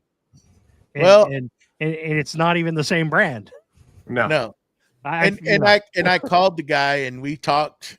I mean, the guys, we've been on multiple phone calls and laid out the pros and cons and went back and forth with him, and then I was like, yeah, I think this is a better option. I absolutely think it is a better option. Quality wise, everything all around. Yep. So we'll see. About 2 weeks, I guess. They gotta make arrangements, but I told him, I said, I probably won't be around, but they're pretty flexible. They're like, we will not send anything until you give us the okay. We just can't hold it here forever, you know. And then part of the deal was it didn't have the tariffs on it, so that was kind of a driving factor in it too. That was the last one they had that would not have that on there. So I saved a lot by doing it. Honestly, I did. Yeah. Now, was this just a straight purchase, or is there some videos that are involved? No, just straight purchase. I'm not straight purchase. Okay. I'm not no Jason Bentz. Well, I'm no big account. I don't have that pool. Don't sell yourself short. Well, hey, maybe on the next one, Yeah. Get put in the door, and then maybe on the next one. It'd be nice because that one's a healthy purchase there. Yes, that one I haven't broke it to the wife yet on that one. Oh. Well, thankfully you got an extra. I Saturday literally to asked deal with you that question. I literally asked you that question. What's that? About breaking it to your wife. Have you done? Oh, she knows. Something like that. No, she does. No. So I talked with her about it on something like that. Yeah, I'm not just gonna. It's no $400 or $500 deal. On that, I'm gonna definitely tell her. I won't do it without telling her. Is it the talk about it like we talked about this, and then you didn't tell her that you actually did it, or is it that we actually? Because I do that all the time. I'm like, yeah, we talked about this. No, you talked about that. You no, I actually shot her. She was with my mother, and I said, "Hey, look what I found." She already knew because we had already talked about the other one. Yeah. Right. And she knew about it, and she's like, well, heck yeah, it's actually cheaper. So whatever you want to do. Like, oh, whatever I want to do. You remember what happened a long time ago when you told me that? Add to cart. Exactly. So, anyhow, it'll be revealed tomorrow. Sorry, BJ. I know you're suspenseful. That's all right. But I'm excited. So I told Mustache, hey, you're getting a joiner now, not just a drum sander. He was like, woo. Oh, you sending the other one up to him? Yeah, I'm gonna when we go to ConCon, I'm just taking that and the drum sander to him. Yeah, I told him when I got that big drum sander, he's been wanting a drum sander, and I have that Performax 1632. Yeah, I don't use it, and it's like it's just sitting here. Yeah, and it's not. You're not gonna get. If I tried to sell that around here, $100 maybe. Why would I just give it to him? Was the joiner the thing that was in question? You weren't sure whether you were going to get rid of it or not? Right. Well, it was because if I was going to buy one, then I would give him the one. Yeah. Because he needs one. And again, that's another thing. There's joiners that been on Marketplace forever and they don't move. Yeah. They don't move, And I'd rather give it to a friend, he needs it, and there you go. I don't need two of those. Definitely don't need two of those. Not unless you're starting your own woodworking school. No. Never. Too much liability in that. But so now he's going to have to make room because he was planning it the other night. He's like, what are you going to bring me? And I said, well, that's what kind of poked me. Yeah. And then the Labor Day sales came in and I was like, well, I was going to do it anyway, so might as well just go ahead and do it. Is he trailering this stuff back, or is this like going in the bed of his pickup? I'm taking in the bed of my truck, so you're putting it in the bed of your truck? Yeah. I believe, well, on the joiner, the top comes off from the base, right? Yeah. So I've been planning this in my head. I think what I'm going to do is, and y'all tell me if I'm wrong, I think I'm going to coat with some sort of grease or something, the cast iron, and then wrap it with cellophane or cosmoline. Or cosmoline. If I find some, I'll order cosmoline and just drench it with cosmoline, wrap it in plastic as best as I can. And if it will fit, I'm going to build a crate that I'll take a drill where we can just take it, or there'll be enough men up there. We can just back tailgate and just transfer it over. Yeah. Into his. So that way it's protected, because I was going to put a tonneau cover on my truck, but I can't find one to fit right with my toolbox, and I'm not willing to take my toolbox off. Mm-hmm. So I think I'm just going to crate it, and nobody going to be able to pick that up if it's in a crate. No, God no. You know what I mean? Box it up, strap it down. We're going to stay in one motel for one night on the way up there, and they're not going to pull that thing out. That's so dang heavy. That's probably a good 600-700 pounds with everything in it. Yeah, if you crate it too, that's going to add. So that's my plan. I got to measure it, and we'll take it up there that way, and then he can do whatever he wants once he gets it to his house. Get some help, or unbox it and take piece off by piece. The joiner top is the one that's going to be the heaviest, because Performax, you can handle that. That's nothing. And that will actually come off the base. So I think I'm going to disassemble the base or the roll cart that it's on. Yep. And wrap that all up, and then just set it next to the joiner, and then just try to box it all up and get it to him, and then have its new home up in Mass. Yep. New England. Yeah. So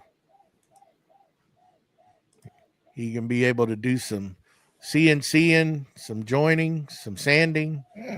He's gonna be in hog heaven. Telling you. Yeah, you have to make some room. It's coming. I don't know. He's not gonna have much room in that little one-car garage. I told him, he was like, "Where am I going to put that?" I said, "Right there where you got all them boxes and wood stacked. It's just leaning against the wall. Move it. That joiner will go perfect right there. Wood can go outside. or just do this. Just drop it off at my house on the way. I'll store it for him until he can make room, and then he can come get it. Yep. I got room. I'll make room. We had talked about this a long time ago, right? And I told him, I said he'd been wanting a drum sander, and I wanted to buy a bigger one, and I said, if I get a big one, I'll give you this drum sander because I don't need it, and I'm not going to be able to move it down here. So why? I mean, to me, you're giving it to somebody for $100 too. Nobody's going to buy that stuff. Hell, I think there's been one on Marketplace down here for a while, and it still hadn't moved. It's definitely regional because that stuff doesn't last up here in New England. Well, there's a lot more turnover. There, to me, up in those areas, there's more woodworking going on than down here, and down here in South Texas, and there's been, especially down in the lower valley, there's been some big equipment coming up, and it's just sitting there like joiners, planers, big stuff, commercial 20-inch, 25-inch. Jeez. And it's just sitting there. All of a sudden now you're seeing 15-inch planers, 20-inch planers. I mean, they're everywhere, and they're sitting there. Of course, these people are asking new price for them, and I'm like, you're never going to sell that stuff. You're never going to sell that. Never at that price. You go buy it new.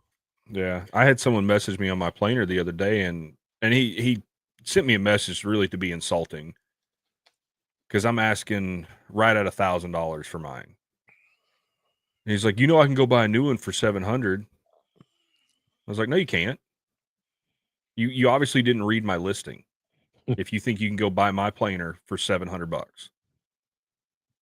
I was like, and he goes, well, and he sends me the listing like at Lowe's or Home Depot. He's like, it's right here. See?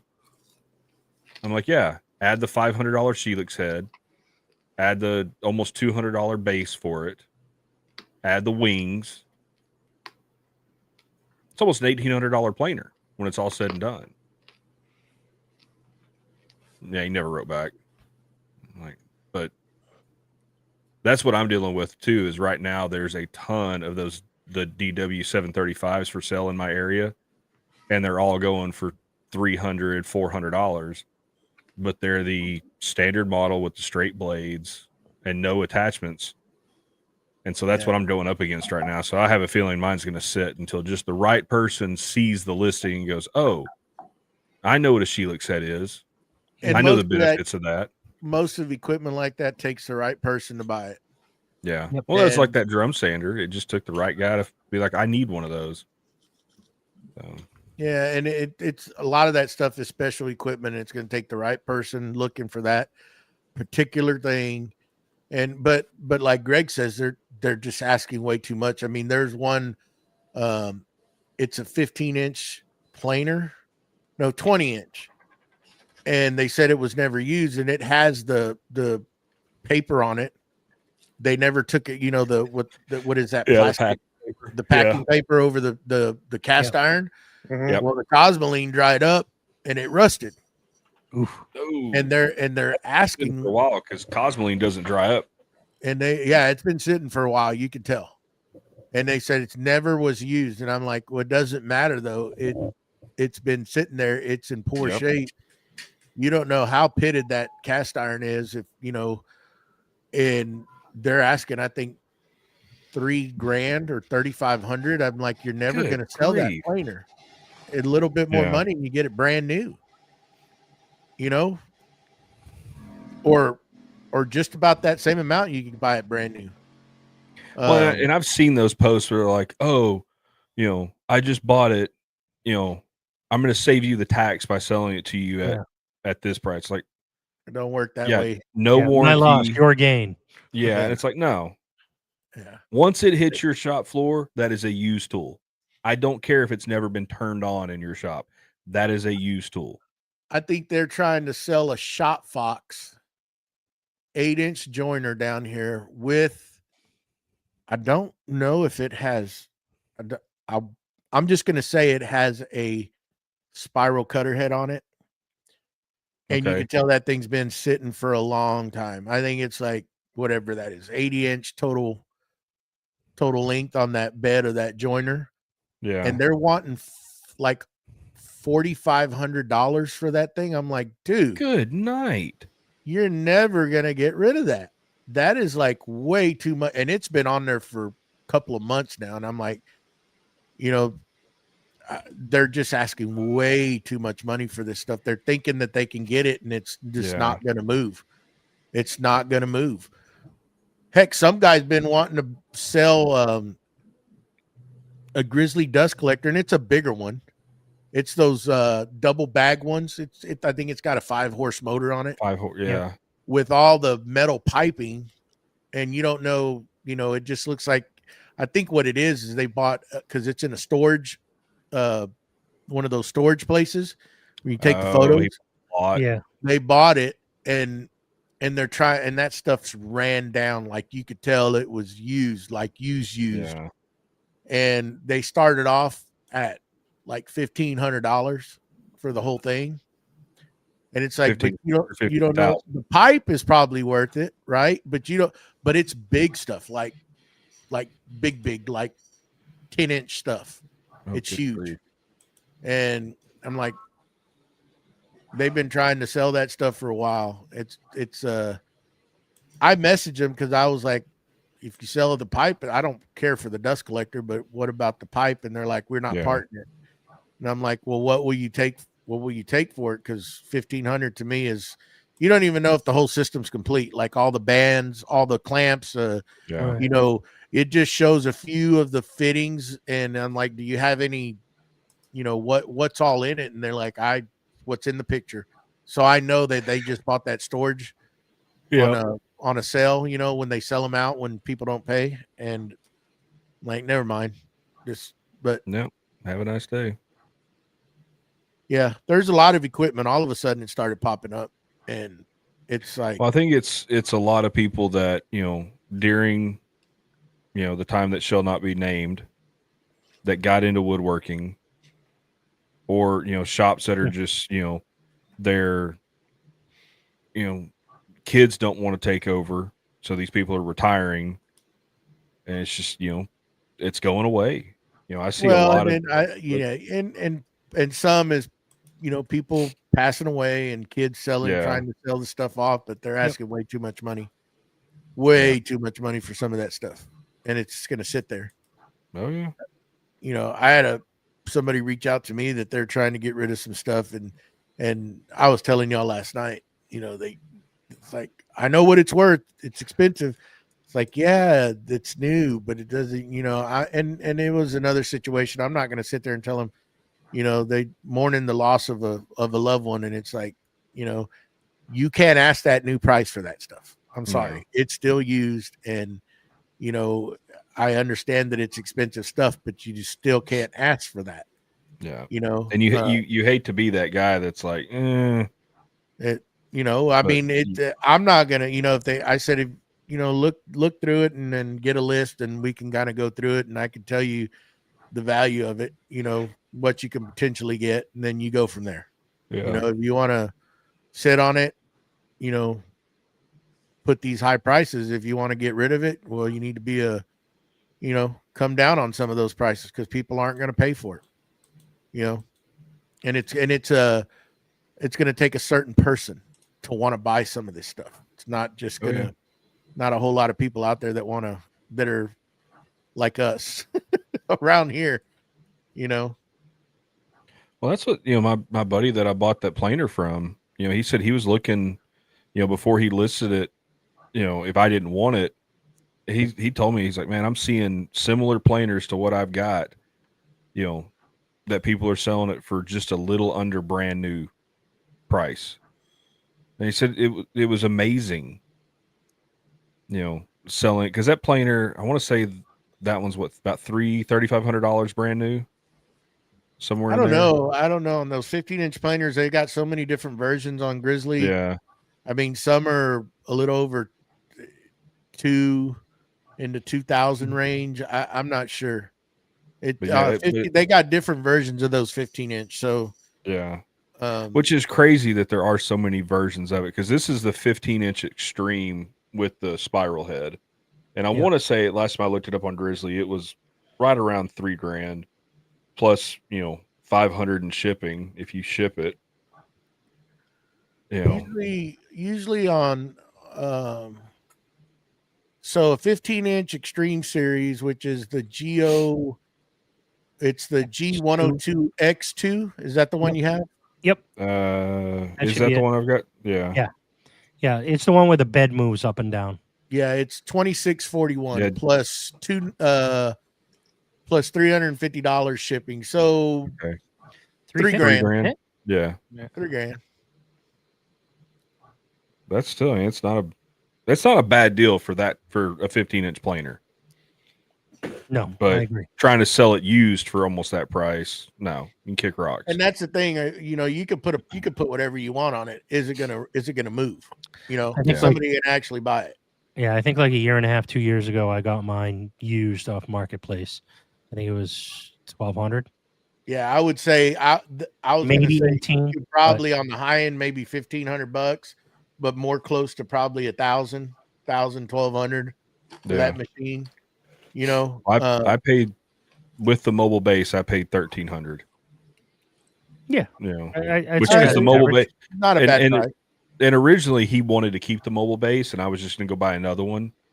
And he's like, once we got it in the shop, and then it's like, crap, we have to get this thing off the mobile base. He's like, you good at $1,300 with the base? I'm like, to save us having to get this heavy thing off this base, and then me having to go buy another base and then get it on that base. Yeah, I'm fine with that number. And he's like, cool, works for me. I'm like, yeah, Greg says he's got tired of buying. Yeah, very true. Sometimes it's just best just to save your money and just go buy new, so you get the warranty. Yeah, in most cases, right? If it wasn't somebody that I trusted, yeah. Well, of course you knew the history on it, right? Yeah, and cool. When I'm going through it, and he ended up like, when I had to change the oil, he ended up buying me a quart of oil for it, because he's like, hey, I'm going to the store to get oil for mine. I'll just pick you up a quart of it.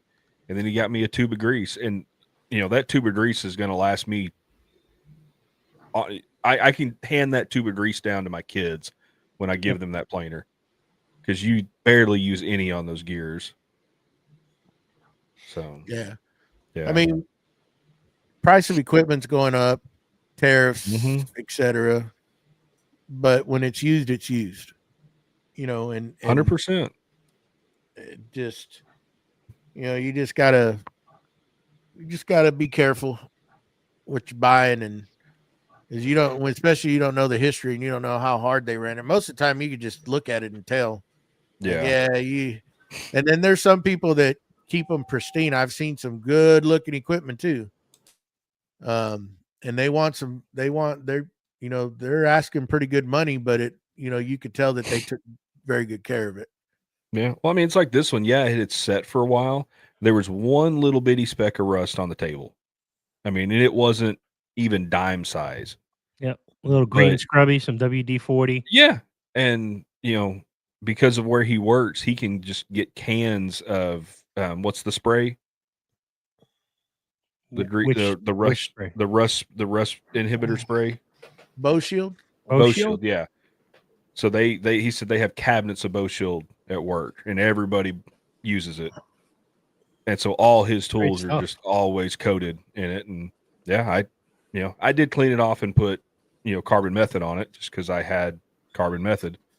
I don't like messing with cast iron, but other than it, being dusty from sitting in a wood shop, it was in excellent condition. Yeah, it needed an oil change, it needed grease on the gears and the bearings. But that's one of those things. It's like, even when you buy them new, you still got to grease them and put oil in them. Yep. Because they don't come from the factory, ready to go. I mean, his had warning stickers all over it. So, but yeah, just knowing what you're getting, and the problem is when those people have got them at those prices and you try to haggle them. Oh, I know what I've got. No, No, sir, you don't.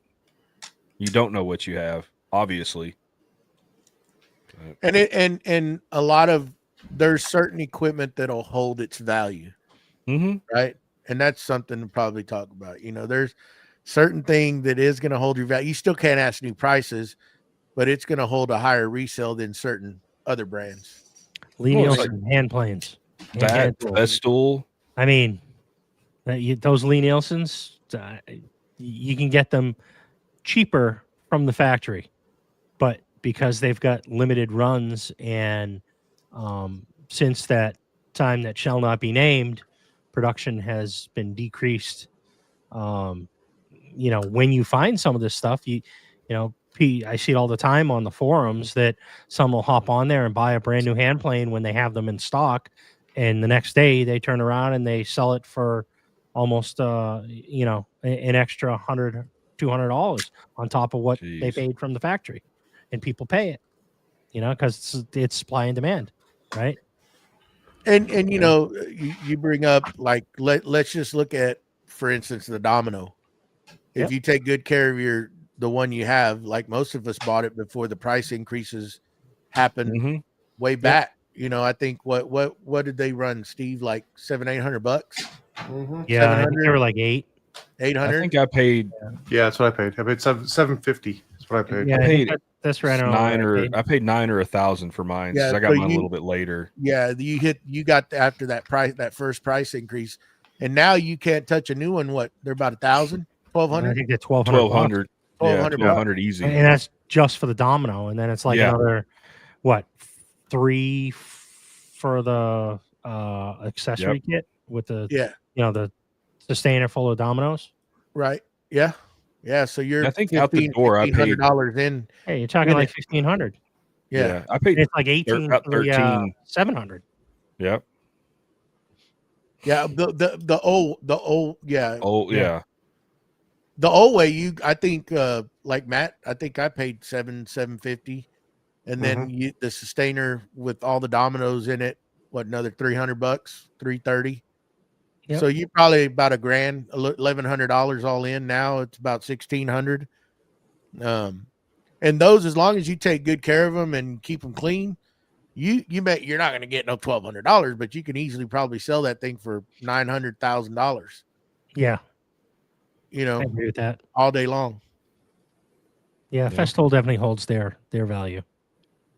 The only one I got really cheap was because I have the plug-in Carvex. Because now they're battery powered. Yep. I got that one cheap. And the guy told me, because I asked him when I saw the price, I was like, man, why are you selling this so cheap? He's like, because nobody wants the plug-in version anymore. They only want the battery powered one. It's just not worth what it was at one time. Yeah. I was like, cool. Well, I don't mind it being, plug-in. I'll buy it from you. And well, especially if you have your extractor set up, it's just plugging it in, and then you got your hose right there, and it turns everything on. I mean, I don't mind a corded one. No, battery is fine, but now you run into the battery if you plug your extractor in. Now you're bending over to turn the extractor on unless you have Bluetooth on it. Yeah, and it's this my way of thinking. I'm like, now I got to do another thing to get it running, and it just doesn't automatically turn on and turn off. If you think of it that way. Yeah. Which, then again, you're spending a little extra more money to put the Bluetooth, but you have to have the right extractor for it to work on it. Yep. So it's like, which I think some of the older extractors you can upgrade and put Bluetooth on them. The 26, 36, and 48 were the only ones that you could add Bluetooth with. And they just, I think in July, they discontinued those versions. And now the new version comes with the Bluetooth built in, and it no longer has the manual dials. It's now like right? what's on the MIDI. Yeah. Where it's that push button up and down for the increase and decrease in suction. That's what mine's got, and mine's Bluetooth compatible. Yep. But yeah, the only reason I've ever thought about getting the Bluetooth is if I'm using it as just a regular vacuum, so I don't have to reach over to the extractor. I can have it right there on the end of the hose. But it's like for $50, I can bend over and turn and press the manual button. Yeah, I'll tell you what, it's very convenient though. It is. Yeah. I'll spend the 50. I would. I mean, look at Scott, right? Scott just got the 10-meter hose. It's 30 feet long. That's worth it. Yeah. He's like, yeah, now I need to get the remote. So, because otherwise, he's walking 30 feet back across the shop.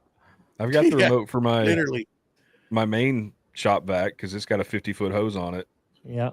But I keep the remote in the middle of my shop because it's stuck to the wall. And so no matter what, I've at least got to walk, 15, 20 feet in either direction to turn it off. Yep. I got like a whole pack.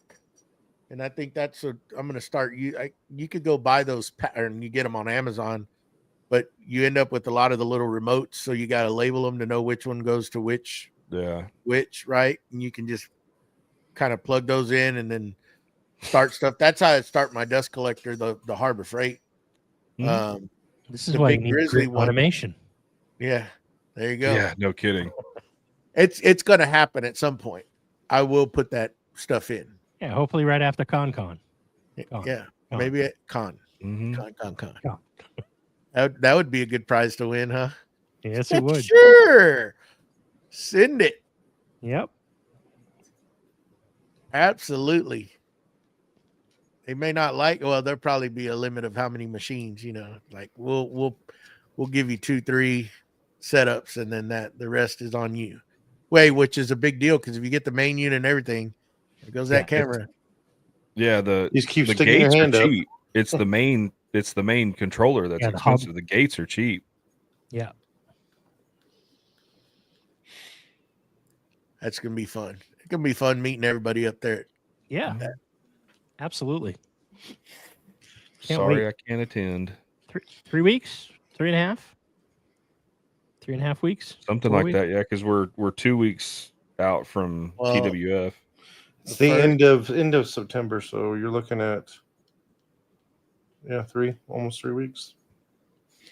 Be gearing up, gonna buy some winter clothes to get ready to go up there. Winter clothes? Come on. What are you talking about, Joey? It's going to be 75. Exactly. Old South Texas boy, he don't like that cold weather. Oh, that's right. It's below 100, so you don't know what to do. Wearing shorts. Yeah, it drops below 80, and Joey gets cold. My wife was like, "What are you gonna wear?" I said, "I'm gonna take shorts." She said, "It's gonna be cold up there." And I'm like, "Well, we could pack some pants and some long sleeves, and hey, it get down in the pairs of shorts, one pair of jeans, maybe a light jacket for the morning or the evening. Yeah, maybe." That's when when Tyler was showing off the shirts that he got, I was like, and he's showing off the long sleeve. I'm like, please tell me you got me a short sleeve because it's still going to be hot in September in South Texas or Central Texas. He's like, no, I got short sleeve. I'm like, oh, thank God, because I was about to cut sleeves off when I got there.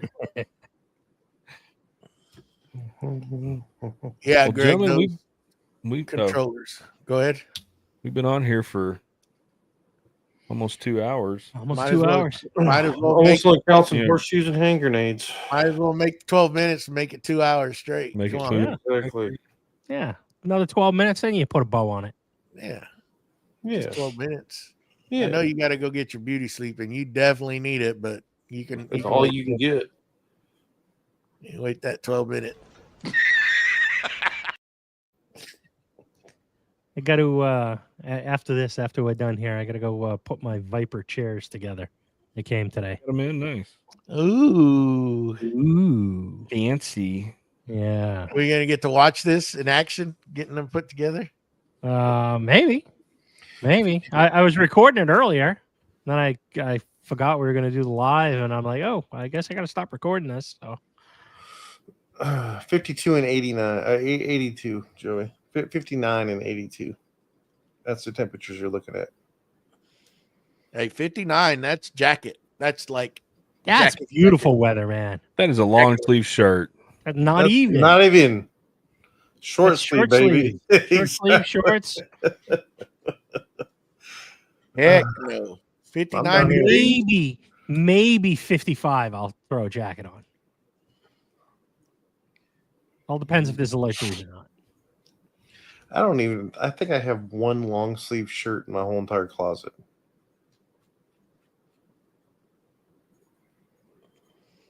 No, sir. I've got a few because it does, for that month or two, it does get a little chilly up here. And I do have jackets, and I had jackets, but when they come home, they're now on her side. She gets cold. I do not. Oh, I definitely need to pack a jacket then. Most girls do. That's you call me whatever, Yes. but 59 that's cold. Yeah. We can Parka cuddle, weather man. for Texas boys. Hey, not all of us. I like the cool weather. I can get away with just a long sleeve shirt and a pair of shorts, and I'm fine. Besides, you're going to be inside most of it, anyways. Mm-hmm.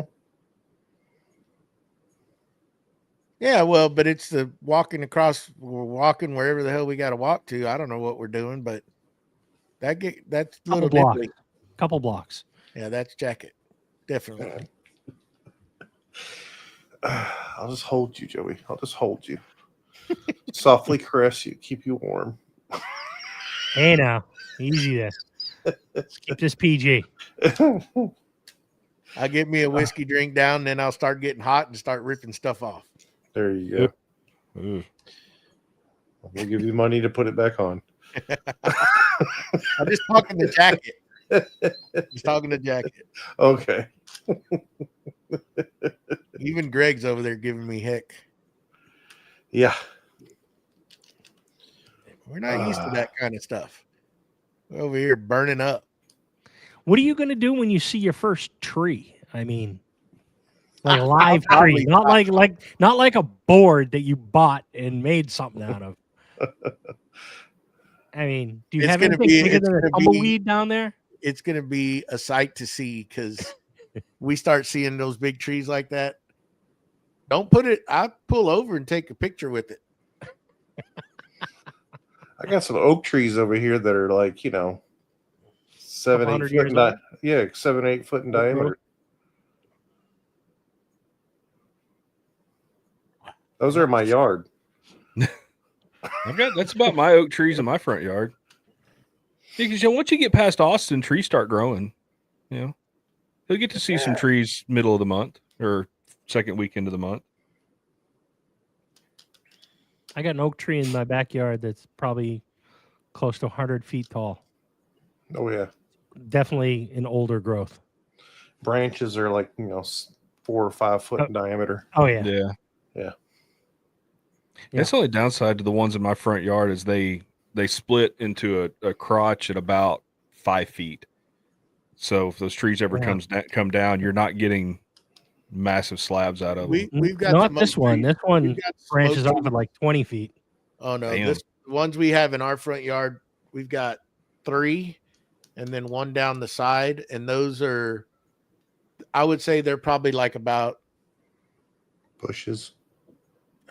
Foot. No, they're probably mesquite trees. They're probably a good foot tall, 12, 14 inches in diameter. Well, that's huge. And they only go up about 5 foot like yours and just branch off. That's it. I think that's about the size of my Bradford pear in my backyard. Oh, Bradford pears are bad about splitting. They're bad about having the crotch splitting. I got 4 of them down the driveway. I swear every time I'm in the backyard and the wind's blowing or something and that tree, it creaks and groans. The lightest breeze. It's like, is it going to split? Please split. You've got to get up there and trim the excess, and because they'll start growing out branches and they'll just start sprouting up. I get up there about twice a year and cut them out. Yeah, and butcher the hell out of it, and just in the hopes that it'll die. I got 2 silver maples right in front of the house here. I mean, literally, I have a very short front yard. It goes right into the driveway. But the 2 that I have sitting here are about 36 to 48 inches in diameter. Yeah, they're just 2 silver maples. In fact, behind my dad's shop, there was an old mesquite tree, and back, I guess, in the early days, it started to split. So he wrapped a chain and tightened it to keep it together so it wouldn't split apart. Yeah. And over the year, that tree, it survived and it kept growing and it grew around the chain. And all you could see was just the links between where it split. That's going to be great when someone cuts that up. Well, it finally died and just fell over. They actually cut it down, like, I'd like to see somebody hit it with a sawmill. See how that works out.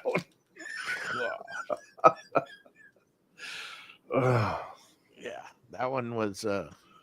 Yep. That's all you could see was the links between that split. Everything else was just inside the tree. Whoa.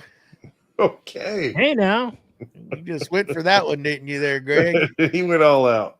Yeah. Oh, okay. All right then. Full throttle. Anyhow. 5 more minutes. Wow. We can call it. All right. I can't call it. Gotta wait. Yeah, 4.5 minutes. I gotta get up in the morning to go pick the wife up. He's got a long day of driving because he's gonna get back for time for the podcast. Trying. It's 5 hours down, 5 hours back. I Mr. and Mrs. Mustache tomorrow. What's that? Who's on tomorrow? Mr. and Mrs. Mustache? Yep. Mm-hmm. Yep. Good night, Greg. Yeah. Hi, Greg. They're on. Mm-hmm. Oh, it's gonna be fun. Yeah. Because I told her, I said, you gotta promise stories. You can come on, but you gotta make fun of your husband. And she said, oh yeah, no problem. That's a given. I'm gonna say it's pretty easy to do. So this is gonna be a 4-hour podcast. This is gonna be fun. This is gonna be real fun. Well, those are softball pitches. The jokes will just write themselves. Exactly. So, yep, Mrs. Mustache will be on tomorrow. We got some people lined up coming up. I gotta look back and check the emails. I haven't done that, but Need to look. Probably get Brew Builds on. I originally sent him the date for the weekend of Texas Woodworking Festival, and I was like, oh wait, never mind. I'm not going to be on there. So I don't know. We'll get him on one weekend. When is Texas Woodworking Festival? When is that? The 12th? 12th through the 14th, yeah. I might get back in time, but I don't know. It just depends on what we got going on. Yeah. I might be pulling in the driveway just as we go live. The 21st, I definitely won't be here. I'll be in Michigan. And I'm not bringing everything up there to fly back with. But well, let's call it a day here. What do y'all think? Yeah. Put a bow on it? Wrap it up with a bow on it. All right, folks. We'll see y'all next week or tomorrow. Tomorrow. 7 o'clock Central Standard Time. Make it 8 Eastern time. It's best time. 8 Eastern. No. The real time. All right, everyone. Have a safe and happy Labor Day weekend, and we'll see y'all tomorrow. Bye. Night all.